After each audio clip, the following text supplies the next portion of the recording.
Welcome to Sarasu சமையல். இன்னைக்கு எங்க வீட்டுக்கு அங்கம்மா வந்திருக்காங்க. அங்கம்மா வந்தாலே எங்க வீட்டுல ஏதாவது ஒரு ஸ்பெஷல் இருக்கும். என்ன அங்கம்மா? இன்னைக்கு அங்கம்மா நமக்கு உளுந்து வடை, மெது உளுந்து வடை. இந்த மெதுன்னு சொல்றதை விட இந்த மொறு உளுந்து வடைன்னே சொல்லலாம். அங்கம்மா செஞ்சா அவ்வளவு மொறுன்னு இருக்குங்க மெது வடையே. இப்போ உளுந்து வடைக்கு உளுந்து எவ்வளோ, அரிசி எவ்வளோ, இதெல்லாம் அளவு சொல்லாங்கம்மா. ஒரு டம்ளர் உளுந்துனாங்கம்மா, 1/4 டம்ளர் பச்சரிசிங்கம்மா. ஒரு 2 மணி நேரம் ஊற வச்சு நம்ம ஆட்டி ரொம்ப தண்ணி விடக்கூடாதுங்கம்மா. கணக்கா பார்த்து தண்ணி விடணும். உப்பும் அதே மாதிரி முன்னாடியே போடக்கூடாதுங்கம்மா. கடைசியா நம்ம வலிக்கிறப்ப உப்பு போட்டு அரைச்சி எடுத்துக்கலாம்மா. அவ்வளவுதான். அங்கம்மா கைக்கே தனி சுவை உண்டுங்க. இன்னைக்கு நமக்கு உளுந்து வடை எப்படி செய்யறதுன்னு பொறுமையா அரைக்கிறதுல இருந்து எல்லாமே செஞ்சு காட்ட போறாங்க. முன்னாடியே நான் ஊற வச்சிருக்கேன், அதையும் உங்களுக்கு காட்டுறேன். இப்ப நாங்க இன்னைக்கு கிரைண்டர்ல சேர்த்துதான் அரைக்க போறோம். கிரைண்டர்ல அரைச்சாலும் மிக்சியில போட்டா அவ்வளவுக்கு இது உளுந்து காணற மாதிரி உளுந்து காணாது. அதனால நம்ம முடியல கொஞ்சமா போடுறோம்னா மிக்சிலயும் போட்டு அரைச்சுக்கலாம். இன்னைக்கு நாங்க கிரைண்டர்ல சேர்த்து அரைக்க போறோங்க. வாங்க இப்ப உளுந்து வடை செஞ்சலாமா? இப்போ உளுந்து வடைக்கு இந்த டம்ளர்ல நான் வந்து 1 டம்ளர் எடுத்துருக்கேங்க. இப்போ இது ஒரு பாத்திரத்தில் சேர்த்தாச்சு. இதே டம்ளரில் 1/4 டம்ளர் அளவுக்கு நம்ம பச்சரிசி, 5060 பச்சரிசி சேர்த்துக்கலாம். உங்ககிட்ட ரேஷன் அரிசி இருந்தாலும் ரேஷன் அரிசியும் சேர்த்துக்கலாம். எந்த டம்ளரில் எடுக்கிறோமோ அதுலேயே வந்து 1/4 டம்ளர் அளவுக்கு பச்சரிசி சேர்த்துக்கலாம். பச்சரிசி சேர்த்து செய்யும்போது நல்லா மொறுமொறுப்பாக வருங்க வடை. இப்போ நான் இதை அங்கமாக வர்றதுக்கு முன்னாடியே நான் ஊற வச்சிடுறேன். ஒரு 2 மணி நேரம் ஊறினாதான் நமக்கு வடை ரொம்ப நல்லா நைஸாக அரைப்படும், நல்லாவும் வரும். இப்போ இது தண்ணியில் களைஞ்சிட்டு ஊற வச்சிடுறேங்க. இப்போ இதை நல்லா 2 முறை களைஞ்சிட்டு உளுந்தையும் அரிசியும் ஊற வச்சுட்டேங்க. இது ஒரு 2 மணி நேரம் ஊறட்டும். அதுக்கப்புறமா நம்ம எடுத்து கிரைண்டரில் சேர்த்து அரைச்சிக்கலாங்க. 2 மணி நேரம் ஊற வச்ச உளுந்து பச்சரிசியை இப்போ கிரைண்டரில் சேர்த்தாச்சுங்க. பாருங்கள், தண்ணி வந்து ரொம்ப குறைவான அளவே ஊற்றிருக்கேன். கொஞ்சம் கொஞ்சமாக தண்ணி தெளித்து தான் அரைக்கணும். ரொம்ப தண்ணி தெளிச்சிடக்கூடாது, இட்லிக்கு அரைக்கிற மாதிரி அரைச்சிடக்கூடாது. இந்த மாதிரி கெட்டியாக இருக்கணுங்க. இப்போ நல்லா அரைப்பட்டுருச்சு. நாங்கள் வந்து தூள் உப்பு போட்டுக்கிறோம், அதனால் இதுலேயே சேர்க்கல. வெங்காயம் எல்லாம் சேர்த்து பிசையும் போது நம்ம உப்பு சேர்த்துக்கலாம். இப்போ வடைக்கு நம்ம எல்லாம் சேர்த்து பிசைஞ்சிடலாங்க. அங்கம்மா வடைக்கு பிசைஞ்சிடலாமா? பிசைஞ்சிடலாமா. உப்பு போட்டுக்கலாமா. வடைக்கு வெங்காயம்லாம் நறுக்கிட்டுங்கம்மா. நம்ம பெரிய வெங்காயம் வேணாலும் போட்டுக்கலாங்கம்மா, சின்ன வெங்காயம் வேணாலும் போட்டுக்கலாம். நம்மளுக்கு எது தேவையோ போட்டுக்கலாங்கம்மா. இப்போ நான் பெரிய வெங்காயம் தான் வெட்டி வச்சிருக்கேன். வெங்காயம் போடுறோங்கம்மா. இஞ்சிம்மா, பச்சை மிளகாங்கம்மா. இஞ்சி பச்சை மிளகா அங்கம்மா பொடியாக நறுக்கி சேர்த்துருக்காங்க. கருவேப்பிலை, கொத்தமல்லி தழைங்கம்மா. இது பூரா பொடியாக நறுக்கணுங்கம்மா. பெருசாக சன்னமாக நல்லா பொடிசாக நறுக்குனா நல்லா இருக்குங்கம்மா. இப்போ வடைக்கு தேவையான பொருள் எல்லாமே சேர்த்துட்டாங்க. இப்போ நல்லா பிசைகிறாங்க அங்கம்மா. கொஞ்சம் கெட்டியாக இருக்கிற மாதிரி தான் தண்ணி தெளிச்சுக்கலாம். ஆமாங்கம்மா, தெளிச்சுக்கலாம். கொஞ்சம் தண்ணி தெளிக்குவாங்கம்மா. கொஞ்சம் கெட்டியாக தெரியுது. லேசாம்மா, ரொம்ப வேலை. ரொம்ப கெட்டியாக இருந்தாலும் வடை இருகலாக இருக்குமா. கொஞ்சம் லூஸாக இருந்தால் தான் கொஞ்சம் வடை வந்து எலும்பி வரும், நல்லா இருக்குமா. அமுந்து அப்படி இருக்காதுங்கம்மா. அவ்வளவுதாங்கம்மா. இது பிசைஞ்சாச்சு. இனிமேல் வடைகளாக போட வேண்டியதாம்மா. அங்கம்மா வடை போட்டலாமா? போட்டலாங்கம்மா. ஆட்டி வச்சாச்சுங்கம்மா. தண்ணி வச்சிருக்கீங்கம்மா. தண்ணியில தொட்டு போட்டோம்னா நம்ம கையில ஒட்டாத வருங்கம்மா. இப்ப கடலை எண்ணெயில தாம்மா சுடுறோம்மா.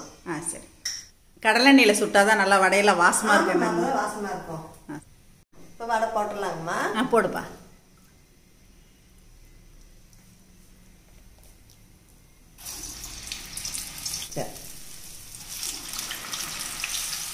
இப்போ கை நினச்சிக்கிட்டாங்கம்மா. இப்படி ஒட்டாதுங்கம்மா. நல்லா இப்படியே எதுவும் ஒட்டாத நல்லா வருங்கம்மா. அங்கம்மா பாருங்க, அந்த ஒரு கையிலேயே தான் வடை போடுவாங்க.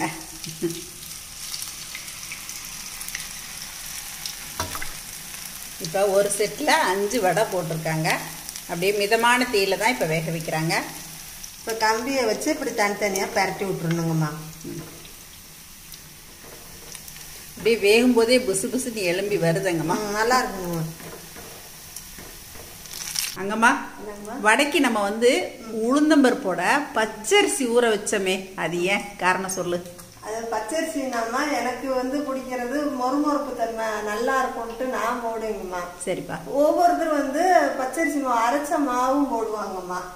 அது அவங்க விருப்பத்தை பொறுத்து எப்படி சௌரியமா போட்டுக்கலாம். ஆனா அரிசி ஊற வச்சு போட்டாதான் நல்லா இருக்கும். அதே மாதிரி மிக்சியில எனக்கு போட்டாலும் கொஞ்சம் மனசுக்கு திருப்திப்படாதுமா. நல்லா செக்குல ஆட்டணும் இல்லைன்னா கிரைண்டர்ல ஆட்டணும். கொஞ்சமா போட்டா கூட கிரைண்டர்ல போட்டா மாவு காணுமா, நல்லா இருக்கும். நல்லா மொறுமொறுப்பா இருக்கும். நல்லா இருக்கும். இப்போ பாருங்க நல்லா செவந்து வந்த உடனே இப்போ நம்ம எடுத்துடலாம். இந்த மாதிரி நல்லா செவந்து வந்துடணும், அப்பதான் மொறுமொறுப்பா இருக்கும். என்னங்கம்மா? ஆமாங்கம்மா. இப்போ இதெல்லாம் ஒன்று ஒன்றா எடுத்துடலாமாங்கம்மா? எடுத்துடலாங்கம்மா. எடுக்கிறீங்களா? கொடுங்கம்மா.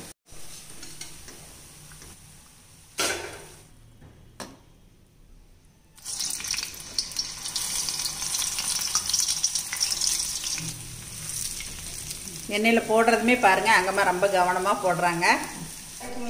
அடுப்பு குறைக்க கூட்டக்கூடாதுங்கம்மா. ஒரே கணக்கா இருந்தாமா அந்த கலர் வரும், நல்லா இருக்குள்ளாடி எண்ணெய் குடிச்சிருக்குமா.